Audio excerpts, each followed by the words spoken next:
Would you believe me if I told you that Modern Warfare 2019 is the best-selling Call of Duty game ever made? Yes, even better selling than games like Black Ops 1, Modern Warfare 3, and every other title that's considered to be one of the greatest games of all time in that golden era of classic COD. Modern Warfare 19, at the time of recording this, holds the record for being the most financially successful COD title to date.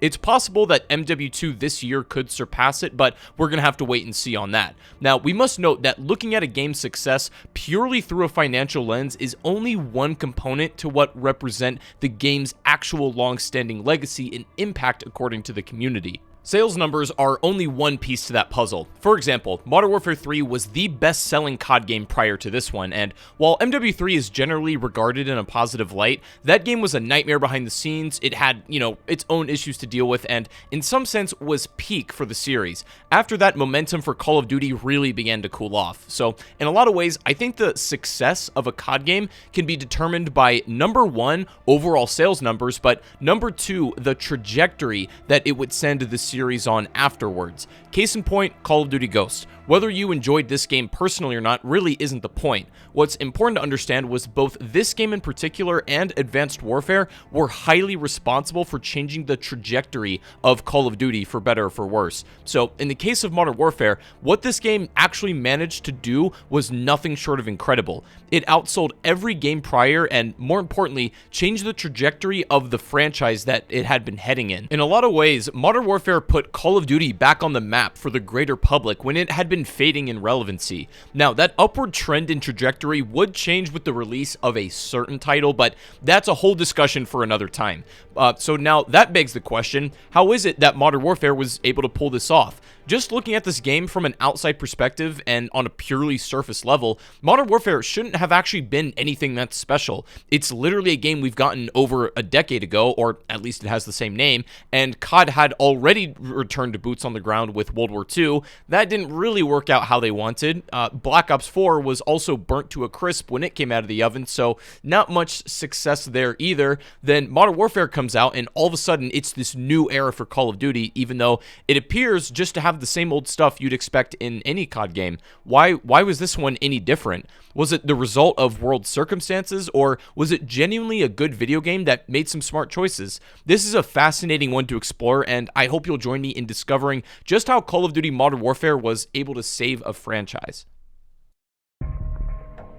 It's no secret that Modern Warfare 2019 was attempting to emulate the success of the original Modern Warfare series, or more specifically COD 4. Ever since the early to mid-2000s, remakes in media were beginning to dry up. The idea of taking a beloved story or product and just straight up remaking it again was growing stale, and plus, with COD 4, they had already did that. But the theory of brand recognition and loyalty doesn't go away, so the new approach quickly became to make something called a soft reboot, or the more up-to-date term is legacy sequel, I guess. It's quite simple. You take a universe and its characters and rearrange elements of it to make largely the same story or product as the original.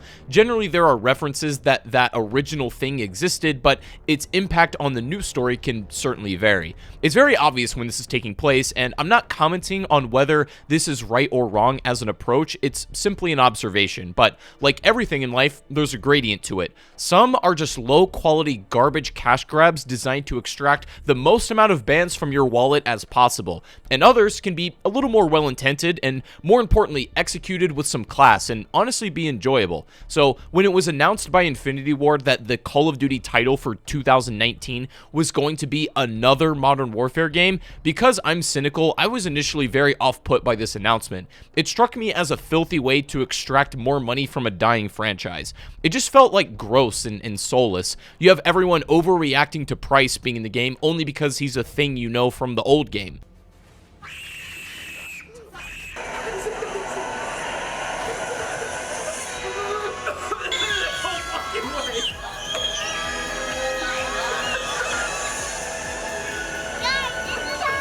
So, like, Like, in my mind, I felt like they were pretty much just attempting to remake COD 4, essentially, just be a fan pleaser and nothing more.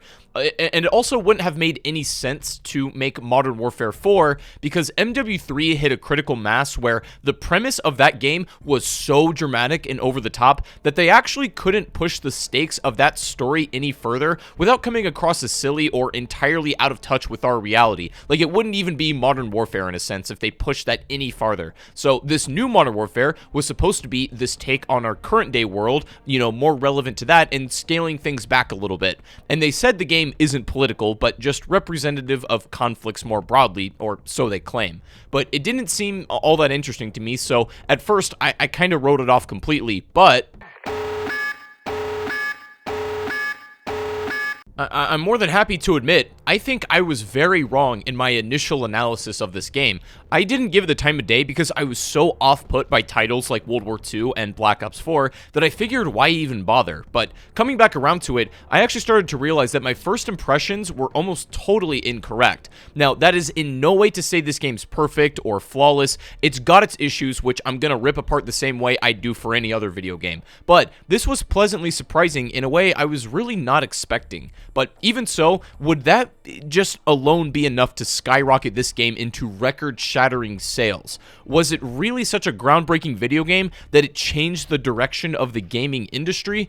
One important factor to consider in relation to sales numbers was that this game released just before the pandemic lockdowns began to take effect. During this time, with everyone locked inside, nothing to do, and the real need to socialize, video games, YouTube videos, and Twitch streams in particular became the primary form of entertainment for a lot of people in that era. And as you mentioned, gaming has made a transition. It's not just necessarily playing, it's also watching. Video games in general boomed like never seen before, so while I cannot attribute that as the sole reason for high sales, Modern Warfare absolutely benefited to some degree from the wave of popularity of gaming in general.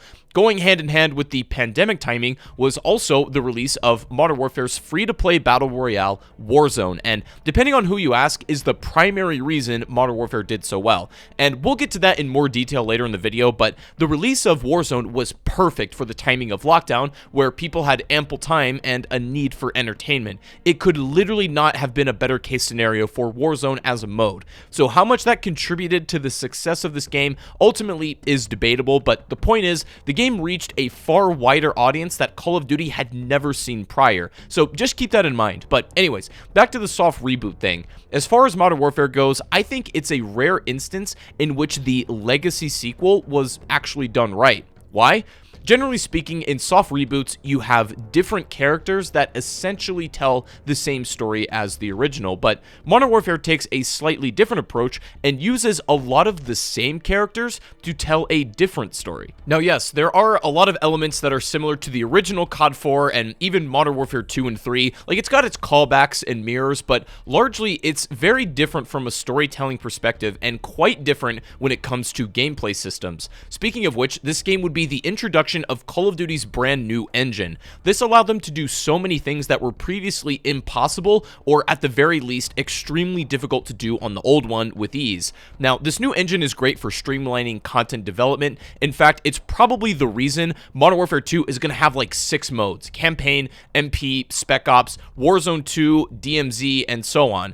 It makes development more uniform across the board, and content can come out at an accelerated rate in theory. Not every game benefited from that though, but let's just at least acknowledge the positive element of this new engine. However, that does come at a price. Remember how before every Call of Duty game looked and felt distinctly different? Like, you had your styles and similarities, but you could generally tell an Infinity Ward game apart from a Treyarch game, for instance. Even Sledgehammer had a really unique flavor to their games, and that was the benefit to developing on that old system. Each game felt pretty distinct at least. Since Modern Warfare 19 and on, everything is a little bit more uniform. Black Ops Cold War had a similar feel, and Vanguard is practically the same game, just with different maps and guns. It's more complicated than that, but, you know, that'll do for now. And Modern Warfare 2 is largely the same feel as Modern Warfare 2019. Also, just saying, it's not inherently a negative thing, and it's not the first time we've seen it either. The original MW2 and MW3 are also practically the same game as well, so just being fair. So I bring that up to say, COD games are now able to have more fresh and available available content more frequently at the expense of its identity. And I would say that's probably the biggest drawback to this unified experience Call of Duty is now going for. That was very important to Infinity Ward in this game. They wanted to make everything from campaign to multiplayer, Spec Ops, and Warzone to be a seamless transition and to make it all feel like one complete and unified package. And I gotta hand it to them, insofar as that goal, they absolutely managed to do that. At what cost, though, I'll let you be the judge. But they also did something I really respect. With the design of Modern Warfare, they made a deliberate effort to not make this game like COD 4 in terms of gameplay, story, and other design choices. Will it mirror any previous missions from the original game? Like No. poetry, it kind of rhymes? All original content. No greatest hits, as they said, and I really respect that. It can be risky trying something totally new. Last attempts at that didn't quite go so well, but sticking with it and making something largely brand new, but in a way that isn't too foreign or shocking, and that worked well, was a feat I'll give a lot of credit for. Hey, you watching this video. Yes, you. Stop real quick. If you haven't subscribed, don't forget to do that. Listen, these take a ton of time to make, and if you want to see other reviews of COD games I've done, I've probably reviewed your favorite Call of Duty game already. You can go watch my other ones too after this if you're curious, but all memes aside, I just want to say, if you enjoy the video, leave a like. It's completely free, and it really does help out a ton. Also, I just want to say a really big thank you for 500,000. That is insane, and we're on the way to 1 million now. We just getting started, so thank you again for your continued support. This is not going to stop, and I am so grateful for the amount of support you guys have shown. Thank you so much, but let's continue. It's clear that Modern Warfare was attempting to capture the spirit of what made COD 4 special, without outright creating its exact formula, and to make this type of game relevant in a contemporary gaming world. What's interesting is a lot of devs from Respawn Entertainment came back to work on Modern Warfare 2019. Respawn was initially created as a spin-off studio of a lot of ex-IW devs after the MW3 incident, so they saw a lot of returning talent that made the original Modern Warfare series all those years ago, and according to developer accounts, compared to previous titles, morale in the studio was at an all-time high. It was one of the more smooth development cycles they had ever been involved in, or so I've heard. And while fans were, for the most part, excited to hear the news about Modern Warfare, the development was also going fairly smoothly as well, and this allowed for a substantial amount of content to come with the game, along with being the first Call of Duty to take full advantage of the Battle Pass and multi-season model and step away from the traditional DLC era. This was a truly new era for Call of Duty as they intended. Modern Warfare succeeds in a way because it has so many experiences to offer, not just within the literal modes, but the variety and replayability of this game, I'd argue, is a lot deeper than some other titles. This game had 4 major offerings of content: campaign, multiplayer, Spec Ops, and Warzone Battle Royale. We're going to unpack each one of these to find out why it did or didn't work so well. It's hard to explain, but when thinking about the COD series, there seems to be a clear separation in these era of games compared to these ones. This was turning a new leaf for sure. And was that strategy successful? Well, to get a grip and to understand the premise and basic building blocks for the rest of the game, let's first start by discussing Call of Duty's main selling point, the single-player story campaign.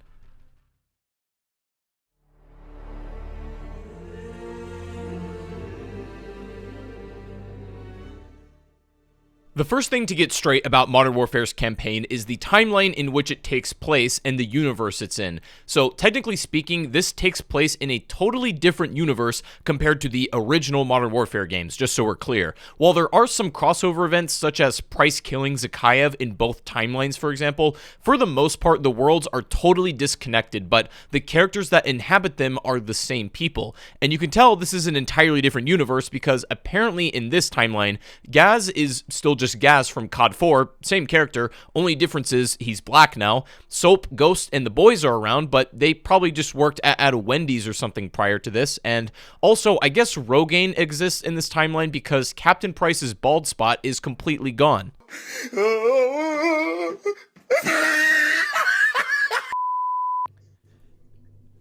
Barry, you there, brother? Hey! How you doing, man? How you been? I'm good. How are you? Great to have you on the show, man. Thanks for taking the time. Anyways, I'm just kidding about the Rogaine, but yeah, the timelines are separate with a few overlaps, but that's pretty much all you need to know. Also, the structure of this campaign is pretty analogous to the old Modern Warfare series, meaning Modern Warfare campaigns tend to jump very quickly from location to location, playing as a variety of characters. There's not much sense about how much time passes in between each mission, and how they get to their locations isn't all that important either. That's just the style of how that series was made. It's an action movie with its foot on the gas the whole time through and through, and that doesn't feel the need to get caught up in the weeds of details. And that's true in this Modern Warfare as well. For the most part, there's some slower moments and character building stuff, but this game moves through its exposition super fast. In fact, within the first 20 minutes or so of gameplay, you've already seen and played in like 4 different locations. It can be a little jarring, the breakneck pace everything moves at, and I've actually found it rather difficult to figure out how I'm going to talk about this one because the way it's set up. It's not one faction versus another like we see in most games. This is basically more of a character story involving 3 or 4 parties that all have interconnected conflicts and betrayals. And if that sounds confusing to you, don't worry, because it is. And so, It's also connected to the rest of the Call of Duty extended universe lore, so you can spend the next 7 years of your life reading about how Simon Riley won Employee of the Month at his local Wendy's restaurant before becoming a Call of Duty. Now again, it's pretty interesting to talk about because the literal story or the premise of the game itself isn't all that different to what we've seen before, but there's a few added components that make it a lot more complex, mostly in the form of new characters. And the basic premise is Russia has plans to use chemical weapons against the West and the rest of the world in the form of chlorine gas. Russia is also feuding with an extremist terrorist group called Al-Qatala in Urzikstan. And remember, this is not a political video game, by the way. If you're asking, like, is Trump in the video game? No, he isn't. Azers, do you have a fucking YouTube channel? Yes, it's called whitehouse.gov. We went live stream today. It was great. Within Urzikstan, there's a group of non-extremist freedom fighters led by Farah Karim that just want the Russian occupation to go away, but refuse to use offense tactics or any extreme methods. And then you have the SAS and US Marines that are attempting to apprehend the gas from Russia without starting a global war. And they find they have to sort of work with the freedom fighters to battle off Al-Qatala and Russia. All very simple, right? This was intentionally done this way to give you multiple perspectives on war, and why someone may fight for the side they do, which is an honorable goal to convey in your video game. They're just displaying the perspectives objectively and not shoving down your throat, which is the right one.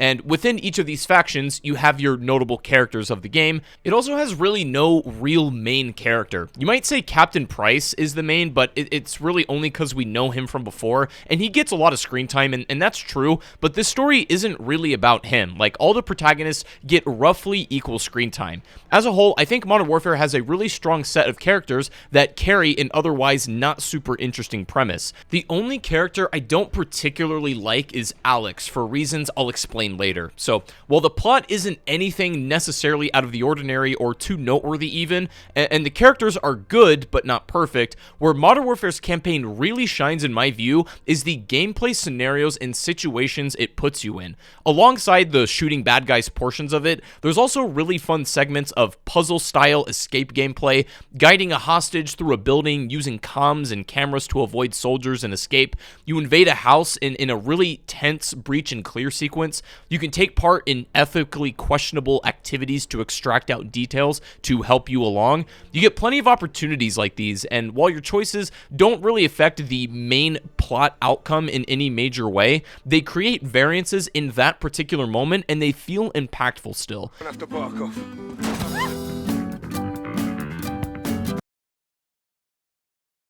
Point is, it has so many extremely fun, memorable, and well thought out levels and situations that actually stands out to me from a gameplay perspective in a way that not many COD campaigns do. It was certainly bolstered by the new engine and just how immersive it can really be. But seriously, for this one, I found myself more engaged in the actual gameplay, more so than most Call of Duty games. Now, we will come back to gameplay a bit later, but let's talk about the plot a little bit. So, the game opens up with some extremists exiting a van in London armed with explosives.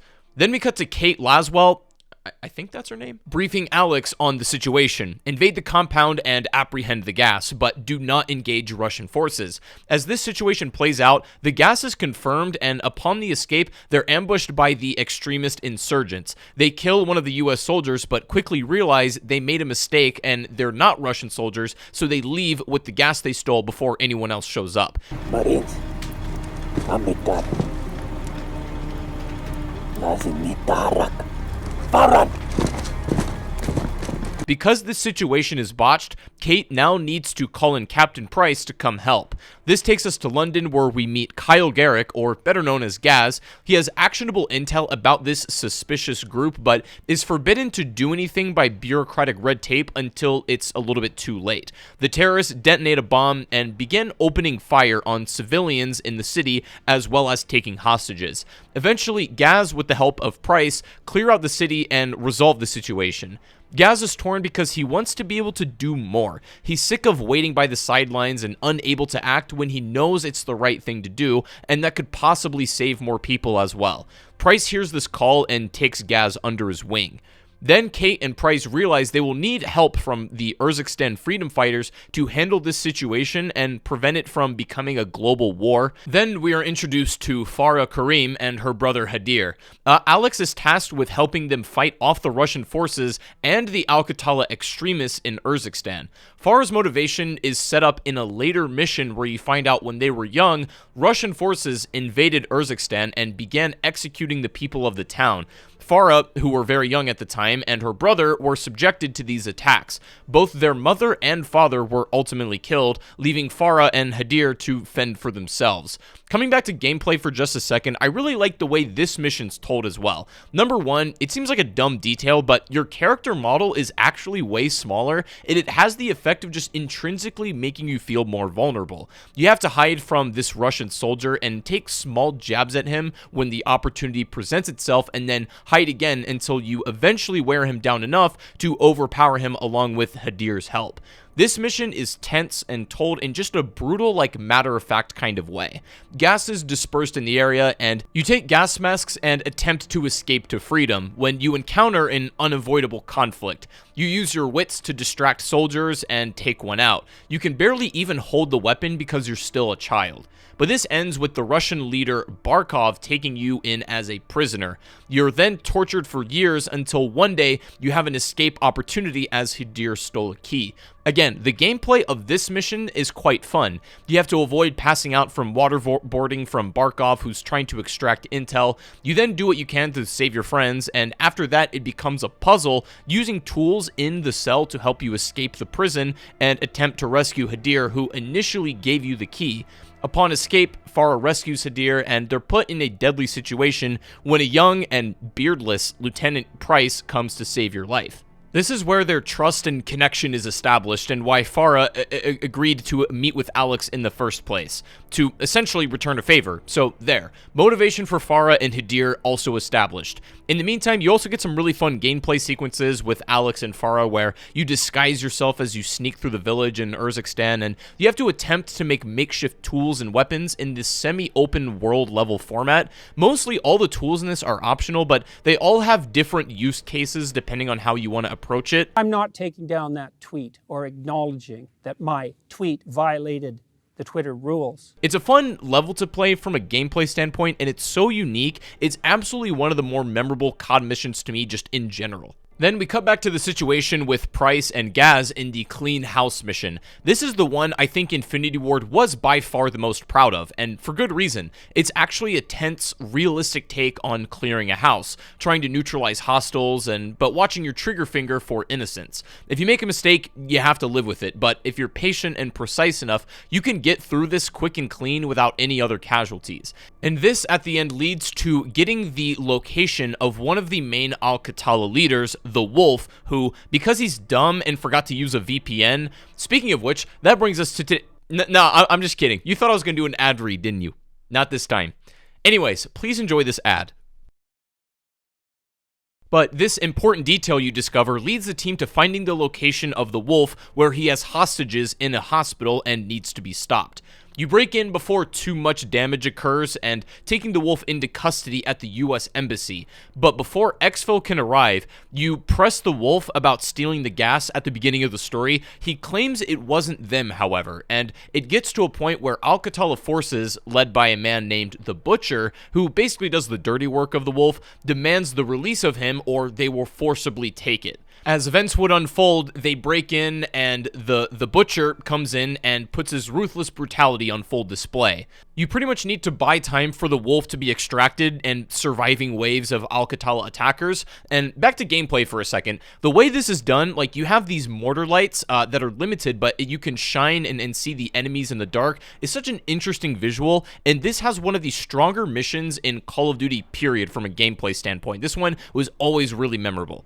So this mission is fending off Al-Qatala forces the best you can for a while, but in the end, they somehow got in and extracted the wolf, who was in a protected holding cell, and he's just gone as quickly as you got him.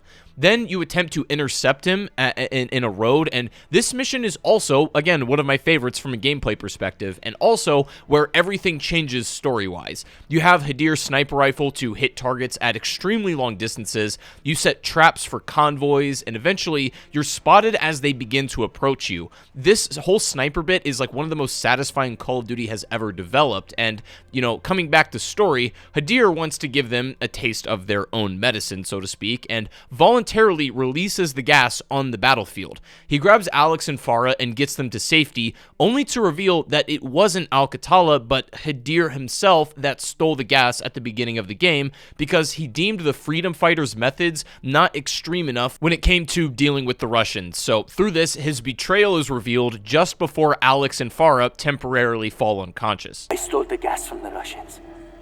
To help us, only to help us. Tell Farah.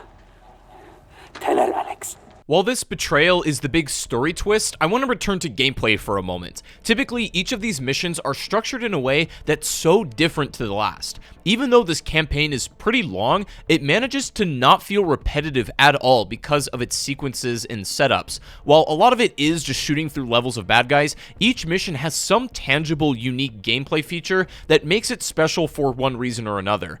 There's not much in-game storytelling going on, however. Bits and pieces of the plot are gathered as you're actually playing, but for the most part, the story is absorbed through the cutscenes and also the small bits in between missions and, you know, little moments like that. But also in regards to gameplay, it's a classic structure where it just like keeps on going. Like, you don't take breaks in between missions, and there are zero out of game like menus to speak of. It's just straightforward and to the point. I like to play all of these campaigns in one sitting, and this one I literally just played straight through. So back to the plot again. I'm gonna gloss over some less important parts for the sake of brevity, but with the help of your Russian friend Nikolai, you're able to capture the Butcher for information about Hadir and the gas and the wolf's location. But the real twist is you use his son and his wife as bargaining chips. Who you kill or don't kill is entirely your choice in this mission. Hey, look at me. Stop. They have nothing to do with this. You tell that to the boy in the embassy. Okay, stop, please. Again, giving you another opportunity to find out how you'd act ethically in this situation. Anyways, in the meantime, Farah and Alex invade the compound, find the location of the wolf, execute him, only to find out he's armed with an explosive vest. You defuse it, and all is well there. Then, Captain Price and Gaz locate Hadir in an estate, ready to apprehend him for his betrayal, but it turns out it's a double cross because Hadir found the location of the gas factory in Georgia. No, not that Georgia with the filthy, disgusting public restrooms. So then it's established in a cutscene that the US now look at Farah's group the same way as the Al-Qatala, meaning Alex and Farah now have to technically be enemies. Why? Because the game needs to have drama happen. What? But this makes Alex join Farah's cause, Price splits off with Gaz, and Hadir is handed over to the Russians. Still with me? Good. We're almost through. Price then approaches Farah with the intel Hadir secured from the estate, which is the location of the gas factory. This gives everyone a golden opportunity to not only stop the Russians from producing the gas, and also for Farah to get revenge on Barkov and to avoid a global catastrophe. It's potentially a win-win situation for everyone involved. Now, everything up to this point in the campaign has been pretty strong for the most part, but this ending is a little sloppy in my opinion. So basically, Kate gives you air support to breach the perimeter of the facility, Nikolai gives you explosives to destroy the factory furnace, and Farah wants to take out Barkov. As you play through this mission, everyone from the story now converges for this one single goal. You know, Price, Gaz, Farah, and Alex all have a job to do. Eventually, you breach through and find out after a confrontation with GigaChad, the detonator of the remote broke, so now someone has to go in there apparently and destroy the furnace manually. Detonator's fucked. Farah initially wants to do it herself, but Alex insists that it be him and encourages Farah to go finish off Barkov. Now, I'm going to stop and talk about this scene for just a moment because while as a story beat, I get what they're going for, and sure, it's a nice moment or whatever, and both of them acted it well, I'm not saying that, but while it doesn't outright ruin the campaign for me because so much goodwill had already been established, I can overlook this part when examining the whole package. However, I must say, this part really bothers me, and the more I think about it, the more I actually kind of hate this part. Let me explain. Okay, let's just call this for what it is. This scene is nearly identical to the end of Infinite Warfare's campaign, so let's compare the two. In Infinite Warfare, there were multiple main characters that literally sacrificed their lives to get Daniel and Nora to the position where they could strike the final blow to the SDF. The stakes were high because so many people we cared about actually died in service of getting them the opportunity in the first place. I can do both. I can hit the shipyard and drop out of here. You won't have time. Watch me. Detonator's fucked. The weapon system is not enabled. Forget the weapons. Let's release the moorings, key in a drop, and go. Detonator's fucked. Did you know we were gonna finish this here? No. I think Mac did. Detonator's fucked. That made the stakes already so much more meaningful, and this was the only chance to do this. Their forces were whittled down to where it was now or never.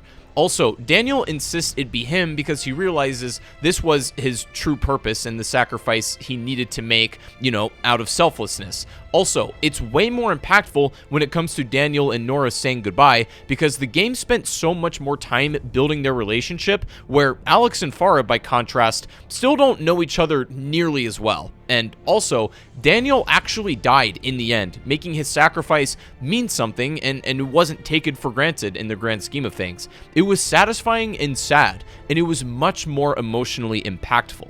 Exhibited the highest traditions of naval service. Peace to the fallen. Detonator's fucked. Now, let's look at how it's done in Modern Warfare. Again, same premise, but instead of multiple main characters dying to get the opportunity, some minor inconvenience happens so that now somebody has to make the ultimate sacrifice. Farah also insists that it be her, but Alex has the conviction to do it himself. Why? Because the story needs him to. This is why I say Alex is the only character I don't really like. We don't have a strong sense of his motivation as to why he would do this anyways. I guess it's a cause he believes in or whatever, and maybe he's doing it for Farah, but I don't know. This always came across as kind of forced and one-dimensional of him. Call of Duty. It's not like he's really doing this because it resonated with him as a person, and it just kind of comes off as he has nothing better to do, just so the game could have an emotional moment. It doesn't feel properly earned or set up in the way that Infinite Warfare's was. Also, it doesn't make much sense either. In Infinite Warfare, because of the circumstances, they had no other choice but to give up their lives to finish that mission. In Modern Warfare, the need to sacrifice someone right then and there just didn't make much sense at all.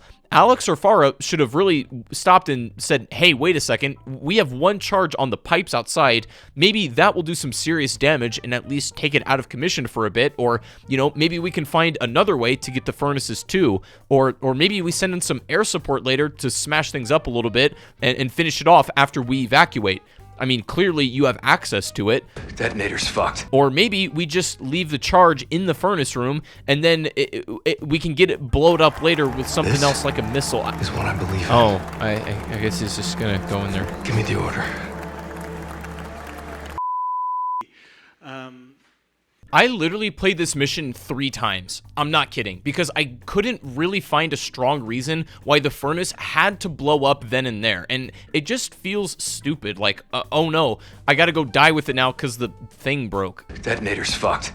I just couldn't help but keep thinking, since you now know the location, and the factory doesn't seem to be going anywhere anytime soon, why can't someone or something just come by later and finish it off?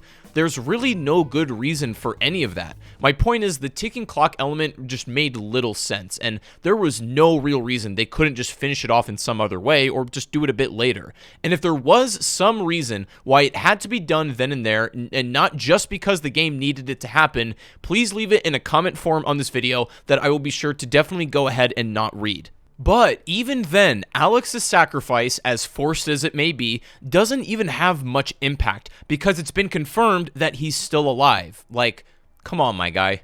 It really makes this moment way less special and meaningful than it could have been, and just the overall way it was set up and handled is just really sloppy. And the fact that they pulled the "but he's still alive" card really irks me too. My ultimate point is they recreated the same scene from Infinite Warfare, but it's just done way worse in this game. But anyways, Alex goes to do a thing, and Farah sneaks on the helicopter where Roman Barkov is attempting to escape and has the final confrontation.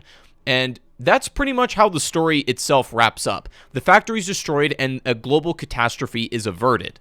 Then, at the end of the game, it becomes a Marvel movie with Price and Kate's final scene. For all this campaign has done to establish new and likable characters, instead of focusing on what's next for them, it ends with Price basically making Task Force 141 again for the next threat that's been established as Zakhaev's son this time. So my fear was it basically is going to become the same old story as Modern Warfare again, or things that we've already done. Like, I just saw this part and felt a little worried that they were going to fall into the trap of just retelling the same story as MW2 or 3 again in the next game, and that the new characters that they've really gone out of their way to establish won't have much to do in the new Modern Warfare 2. That campaign is not out yet, and again, you know, for all my initial worry about this Modern Warfare, they really did go and surprise me. Like, again, it's not the most insane campaign ever, but I'm willing to give them the benefit of the doubt in this next game that they're going to take the story in a new and interesting direction, you know, in a place we've not done before. So I give Modern Warfare's campaign as a whole package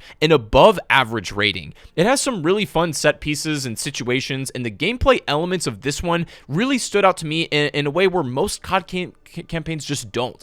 The actual story is fine, let me be clear about that, and while the premise itself is not exactly something new, the way the characters interact with that story managed to feel really fresh and interesting for the most part, and the characters are also fairly solid. It is absolutely not the best campaign we've ever gotten, but it is by no means the worst either. My biggest criticism of the whole experience is, with the amount of story being told and character material they wanted to do, this campaign really needed to be like twice as long, which would just be unrealistic for a Call of Duty campaign since it's pretty long already as is, but it feels really rushed in some areas because they had so much to get through before it ended, and with some more time with each character would have helped tremendously, but it is what it is. So I think an above average rating is my final analysis on this campaign. Some tweaks to the story and characters would have made it great, I think, but the gameplay is excellent and carries this one so hard it's not even funny. But this will obviously continue in Modern Warfare 2 this year, and because of the uniform experience that Modern Warfare was attempting to provide, this would lay much of the basic building blocks for this game's multiplayer, so let's go dive in.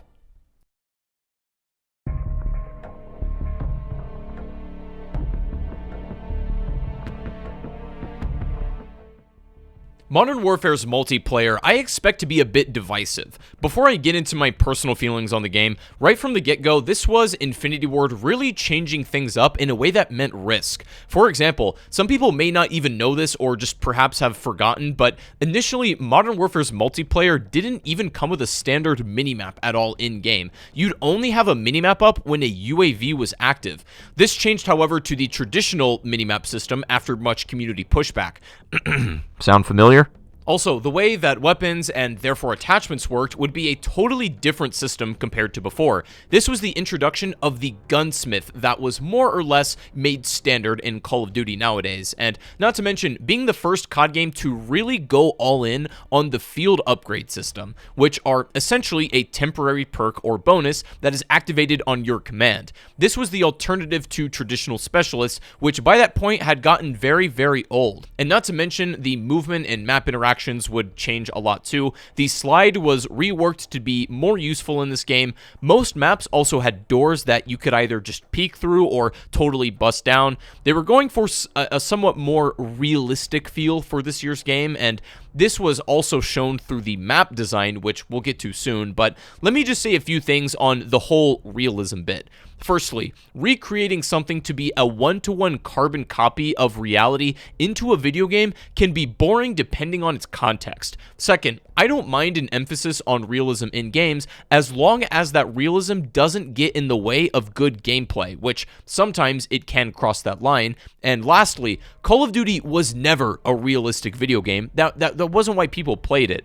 Its arcadey brand of realism was why it was charming. Never took itself too seriously, and there are plenty of other FPS games out there that if you are bricked up for realism, do a way better job at capturing that. So I bring that up to say this added realism element wasn't necessarily a plus or a selling point for me. I don't mind it, but it doesn't typically make me enjoy a game any more or less, especially Call of Duty. With all of that in mind, though, this might surprise you to hear, I actually kind of love this multiplayer, with a few asterisks. For the most part, I think it's one of the better Call of Duty multiplayers from a pure gameplay perspective, period. Again, not perfect, it's got its problems, but let me start with the things I quite enjoy. First thing to address right away, and I know not everyone agrees, and that's fine, but for being a boots-on-the-ground game, the movement in Modern Warfare manages to feel fresh and intricate in a way that keeps the game engaging.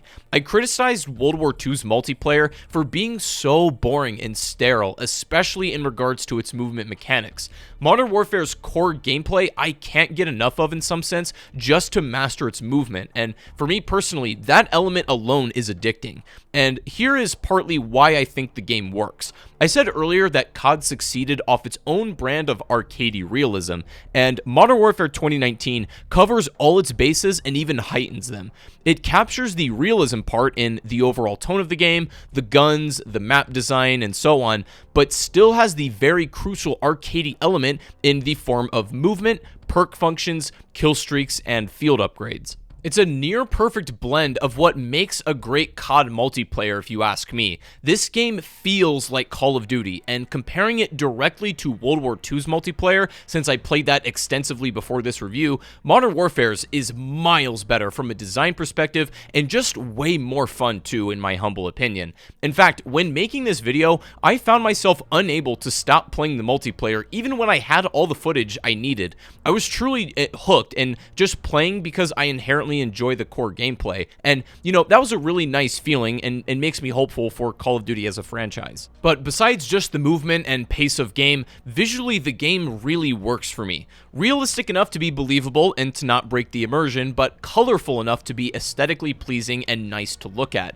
I do think Modern Warfare 2 this year looks a little nicer, you know, more saturated colors and less visual noise. It's a bit more clean, but this game is nice to look at graphically and just, you know, very impressive otherwise, most of the time. I also really love how the core gunplay feels. The upside to the weapons attempting to be more realistic and the combination of sound and visual feedback, the core gunplay is just as satisfying as games like original Modern Warfare 2 or Black Ops 1, for example. And that addicting gameplay loop, in addition to its kill streaks, created a great basis for the game to thrive on. Infinity Ward typically has always done a superb job in the kill streak department. You know, they're kind of basically responsible in some real way for the birth of that entire system to begin with, so it makes sense they'd be pretty dialed in on how to make them rewarding. But the streaks feel powerful and worth the amounts to get them. Not only that, but they have a good sandbox quality to them. Most of the streaks are just lethals, yes, but things like the Wilson, White Phosphorus, and Juggernaut manage to feel fun and unique while still in service of the the tone of the game. Things like the Harrier jet, or VTOL here, chopper gunners, and AC-130s are all present and just as powerful as they've ever been. There's even a tactical nuke, you know, it literally wouldn't be a Modern Warfare game without it, and when it blows up, you also get this cute little cutscene to show that everyone died. It's kind of cool. It was weird. I always said, the one thing you really got to get correct in a Call of Duty multiplayer, regardless of all other mechanics, the core loop of getting kills and kill streaks has got to be fun. If you get that part wrong, it doesn't matter how any other, you know, part of your game, it doesn't matter how good it is, it's gonna fall short at the end of the day. So what I'm saying is, in the most basic terms, Modern Warfare got the core gameplay right in a way that feels distinctly like Call of Duty, but still manages to feel fresh and novel with the introduction of its movement and core weapon gunplay. Another aspect I really like is the return to form for create a class in general. No more of the silly division system from World War II or the specialists of Black Ops 4. Modern Warfare was going back to the classic pick your guns and perks and get in the game approach, this time with a little more control over player choice. This time around, you get to choose both a lethal and tactical equipment, you know, that's standard, but in addition to that, you get a choice for 1 to 2 field upgrades per game that can be applied to your class. This system worked because it incentivized you to build multiple class setups for different maps and scenarios, which is exactly the magic of the older Call of Duty Modern Warfare titles. It's simple enough for anyone to pick up and interact with, but you can really build a specific loadout catered to your exact playstyle if you went about it carefully enough. So the personalization is expertly done, and I don't talk about camos too often, but I want to give a bit of a mention to how good the Damascus Camo looks for mastery in this game. Manages to be totally unique and fun looking without breaking the tone of the game, and is one of my personal favorites in the entire franchise. Now, the create a class system is tied to the gunsmith that Modern Warfare introduced. Attachments of the past were no longer present in this iteration. Now, the gunsmith has a real positive and a negative in my view. The positive element is that there are, in theory, thousands, if not hundreds of thousands of combinations of how you can craft a weapon to suit you optimally. It should give the player, in theory, limitless possibility for adaptation and customization. You can even edit your class and weapons mid-match instead of having to wait to go back to the main menu like in games before. Great quality of life stuff. The downside to the gunsmith, however, is most attachments really aren't that useful when you boil it down, since these come with stat trade-offs. There are some that nobody are going to ever use, and they just aren't memorable as when we had less attachments like in original Modern Warfare 2, but each attachment choice was a lot more meaningful. Also, this is a personal opinion, but I still kind of think the gunsmith system, with how trivial some of the changes in performance of your weapon really are, it's so unnecessary for COD 6v6 arena multiplayer. Once again, fits way more in a game like Tarkov, Arma, PUBG, etc. In Call of Duty, most of your gunfights take place within 100 meters or so max distance anyways, and recoil is minimal in a game like this. So it just feels unnecessarily complicated for a format as simple as COD Arena multiplayer. Don't get it twisted, I don't hate the system by any means. It just feels a little extra and out of place for what Call of Duty MP is specifically. Now, it's possible they built this system primarily with Warzone in mind, and if so, makes way more sense and is probably justified then. But you get my point, that this system is just kind of over the top and a little extra for the 6v6 smaller maps format. Speaking of maps, this is where I don't have glowing praise exactly. While it's not like there aren't any good maps to speak of, a lot of them are just downright terrible, a bit clunky, or just somewhat strange. I think Modern Warfare's Euphrates Bridge is a contender with World War II's Gustav Cannon as being the worst map in COD history. If not, it's certainly up there. It does have some original maps that are really good actually. Ramaza is excellent, Gunrunner is probably one of my favorite personally, Hackney Yard is a classic as well. You know, you have Shoot House and so on. There's some really solid maps that play well in both TDM or objective-based modes, but there's also some offenders like, again, Euphrates Bridge, Piccadilly, Arklov Peak, etc. that are just baffling. Most of the DLC maps, or I should say mid-season maps, are way better. They introduced some COD 4 and original Modern Warfare 2 maps to the rotation, and surprise, surprise, end up being some of the best maps in the game. Scrapyard plays excellent here, Rust is awesome, Vacant plays really well, and Crash, I actually think plays better in Modern Warfare 2019 than it does in the original COD 4. And even the original maps that got added later were pretty stellar. You know, you have Cheshire Park, Broadcast, and Condor Hideout are all solid maps with that iconic Infinity Ward imprint. So yes, while every Call of Duty game to some extent has a mixed bag of good and bad maps, Modern Warfare manages to have mostly good maps and at least playable maps with just a couple truly terrible ones in the mix. Here's the thing, Infinity Ward deliberately made some of the map design to be more porous, as they say, and guns to be more lethal than before to be at the benefit of low-skill players. Our weapons are a bit more lethal than they were in the Black Ops, the recent more Black Ops, and that helps a lower-skilled player get a kill when they otherwise wouldn't, have some success, and then feel like now there's a desire to get better and to get another kill. Our maps are a little bit more porous, and... Now, yes, a lot of these maps have really corny camping spots, and many of these maps are noob-friendly. However, after playing these, I really feel like, while yes, it's easier to camp here than maybe other games, I also feel like you can deal with campers way easier as well because of the map's more open-ended approaches. You can attack campers from a multitude of angles and approach options. On games like Ghosts or World War II, I kept feeling like not only was it easy to camp, but it was even harder to kill campers. They always had the momentum, it felt like, and in Modern Warfare, I might get taken out by a few campers, but after I die to them once or twice, I understand their options, and because of the unique map design and sandbox features, it gives me a plethora of methods for countering them too. If you've seen my other videos, if I had a particularly annoying time with like corny methods of play or certain equipment or whatever, I'd make a montage of my deaths that I felt were undeserved. The only time I really felt that in this game were really with claymores. Prox mines you can react to in this game and be safe, which is awesome, but claymores were really the only thing I found to be a true nuisance in this game. Unreactable and harder to see than in older COD titles, but even so, they didn't deter me from still playing aggressive and forcing situations. I didn't have many corny deaths to complain about in my experience, besides the odd claymore or RPG or incendiary shotgun occasionally. Most of the time, again, I'd fall for the trap once, but adapt to their methods and potentially never get killed by them the rest of the match. Like, it's satisfying because it feels like it rewards making good decisions more so than others, and while there are some elements of Modern Warfare that truly cater to the 0.5 KD Timmies, it didn't make me feel like it was in their favor or that I was dying unfairly too often. No.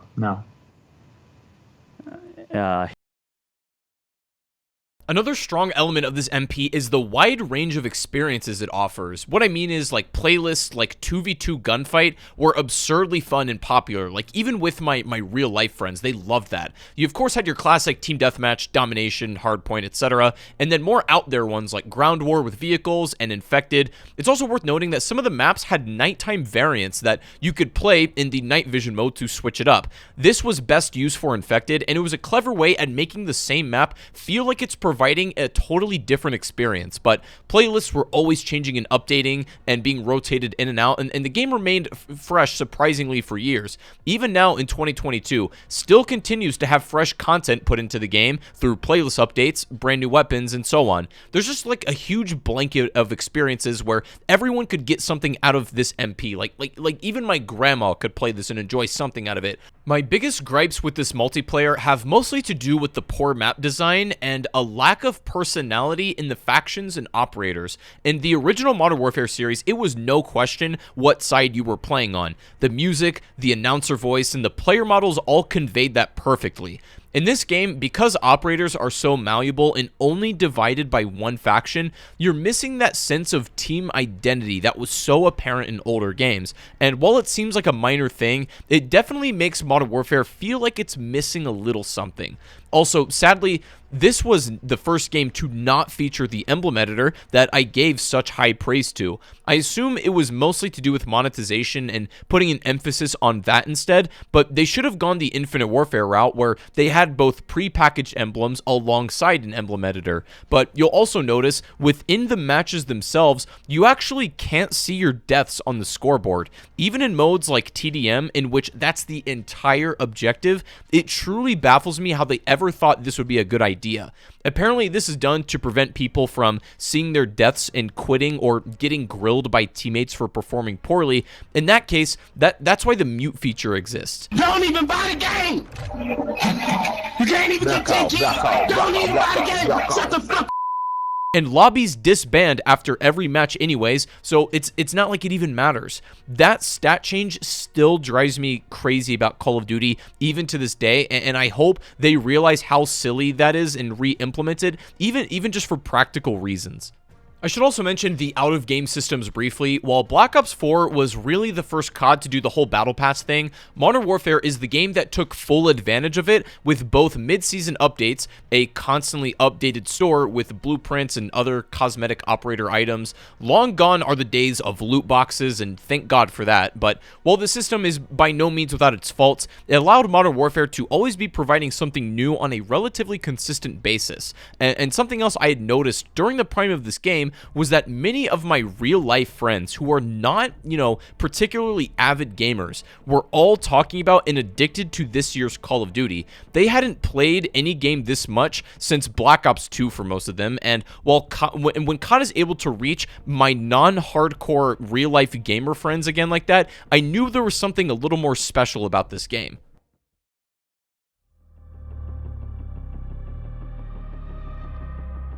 So, it wouldn't be a Modern Warfare game without the iconic mode of Spec Ops, and in Modern Warfare 2019, Spec Ops itself is more or less divided into 3 separate sub-modes. You have the new Special Operations, which is Infinity Ward's vision on expanding Spec Ops to take it to the next level. You also have Classic Spec Ops, which is a few missions that play much more akin to the ones in MW2 and 3 respectively. You got a clear objective and gameplay design for each level, and your proficiency and completion will determine your star level 1 to 3. And then finally, Survival makes a return. On paper, very similar to the design of Survival from MW3, a mode where you collect perks, guns, equipment, and so on to survive endless hordes of enemies.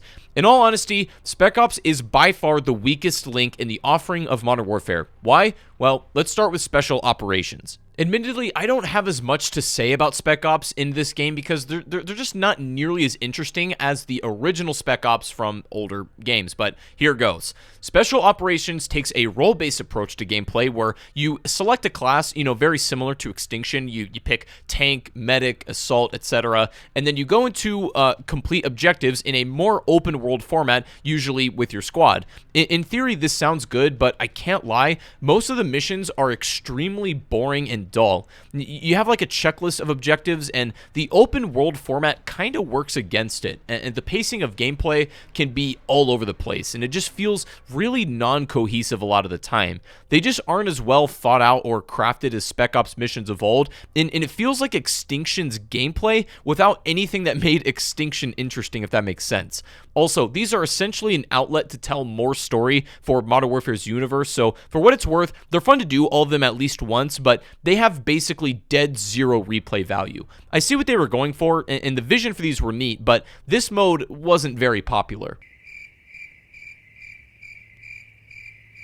Maybe in Modern Warfare 2, they will tighten this experience up to some extent, but we're going to have to wait and see. But let's not forget Classic Spec Ops as well. These missions are much better and way more akin to what we know and love. But in contrast to those originals, these don't seem to be that well balanced for solo. That can be said about just, everything in this co-op experience, but take a look at what I mean. Exhibit A.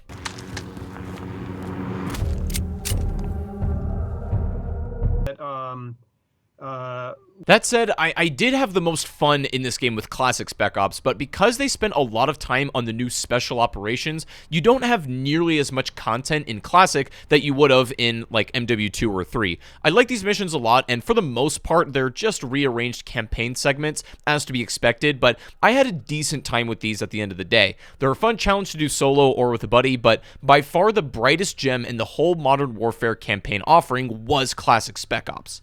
But now let's talk about survival, and I have some feelings about this mode. Now, obviously, I'm a survival kind of guy. You know me, I'm a zombies guy, and I thoroughly enjoyed Modern Warfare 3 survival, and it felt like Infinity Ward fine-tuned that to be fair, balanced, and most importantly, fun in that game. However, Modern Warfare 2019 survival mode is an embarrassment compared to Modern Warfare 3's, and there's a good reason for it. But before Modern Warfare came out, Sony still had exclusivity with Call of Duty, so Infinity Ward had to make a mode that was exclusive to PlayStation for one whole year. And to say Infinity Ward slapped this together would be the understatement of the century. Like, I don't know how else to put it. It's like an AI generated this gameplay experience. On paper, it's got all the components for survival you know and love. You know, you got your shop and stuff, enemies, and so on, but it's terribly balanced. Like, you can't hit all the shops, you know, in between rounds to even progress as the rounds go on because of how terribly everything is laid out. The entire gameplay loop doesn't even work, and it's so bad, it's not even really worth talking about.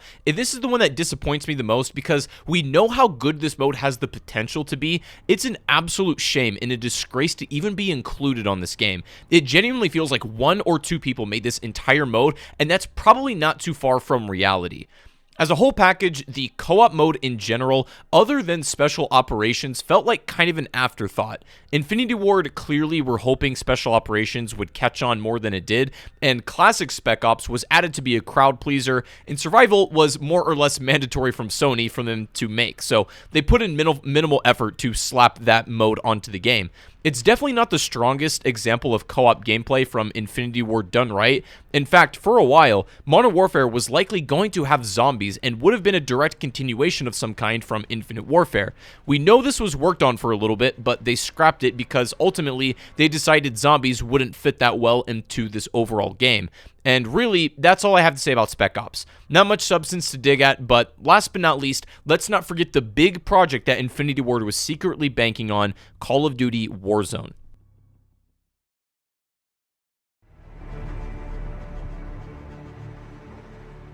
So I had a hard time figuring out how I wanted to discuss Warzone because in the landscape of Warzone today, you guys all know Warzone has pretty much become its own entity in some sense. Like, it's entirely separate from any title in particular, and that even includes elements and mechanics and characters from multiple Call of Duty games at this point. So it's its own beast now that I don't want to get into. What I really want to talk about is Warzone as it was still related to Modern Warfare directly. So that means the really early days of Warzone in about its first year or so.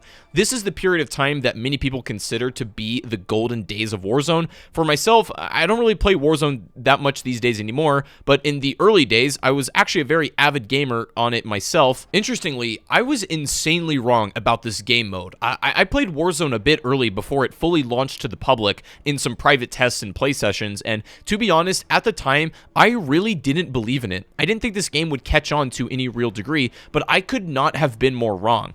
I didn't believe in it because I didn't see anything that set it apart at the time. Each big mainstay battle royale has one major feature that sets it apart. Let me explain. Fortnite's building mechanic is its unique quality that makes it different as a BR. PUBG has realistic gunplay and more of an emphasis on survival style gameplay.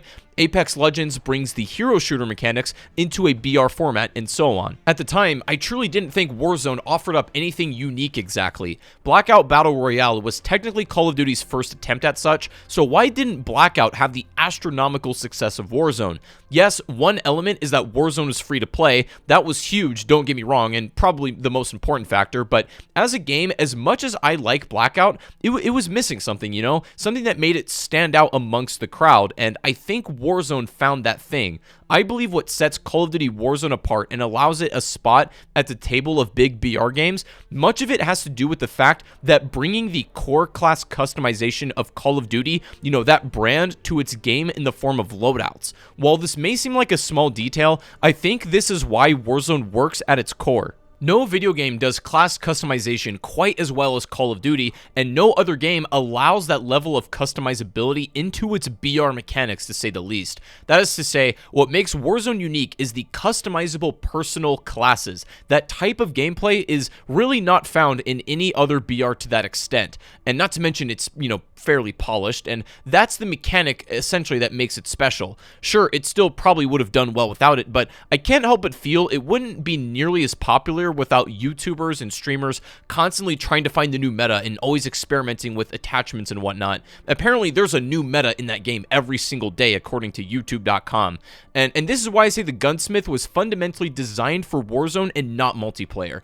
Even though I don't play it that much these days, Warzone is responsible in some sense for putting Call of Duty as a franchise back on the map, and COD in a lot of ways was a dying brand before the release of Warzone. And at the end of the day, thank God for Warzone in terms of content, because it's given us some of the most embarrassing videos the internet has ever seen.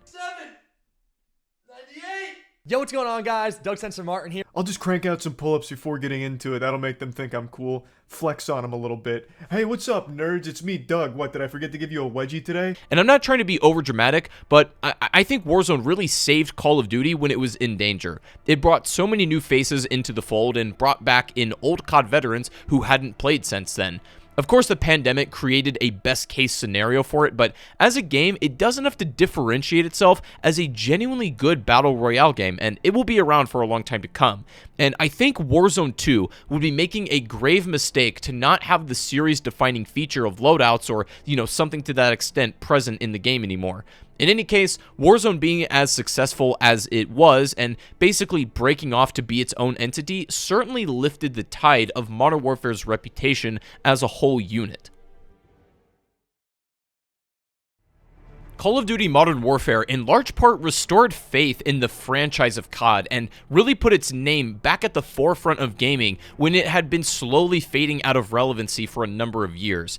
I think its success can be largely credited to the pandemic encouraging people to play more games, but at the same time, I think Modern Warfare works as its own package and product regardless of outside circumstances. Like, this game was still popular even after the height of the lockdowns. The campaign experience is above average for Call of Duty that on its own wouldn't carry the game to record-breaking sales, but the multiplayer, in my estimation, is actually excellent, up there with the likes of original Modern Warfare and MW2 and so on. And in terms of bringing that core experience to a new audience that feels fresh, they did that in flying colors, if you ask me. Now, Spec Ops, admittedly, is by far the weakest part of this whole package. Unfortunately, most of it feels like an afterthought they had to include, and Warzone, this would change the direction of Call of Duty forever, and absolutely bolster the success of the game that it was fundamentally attached to. When you can divorce yourself from nostalgia, you can see that the newer games can still be just as good, if not better, than some of the ones from our past. And while it's got its major flaws and shortcomings, as we've said, Modern Warfare 2019 did a great job at restoring some goodwill into the community through its love, passion, and care that the game was built on.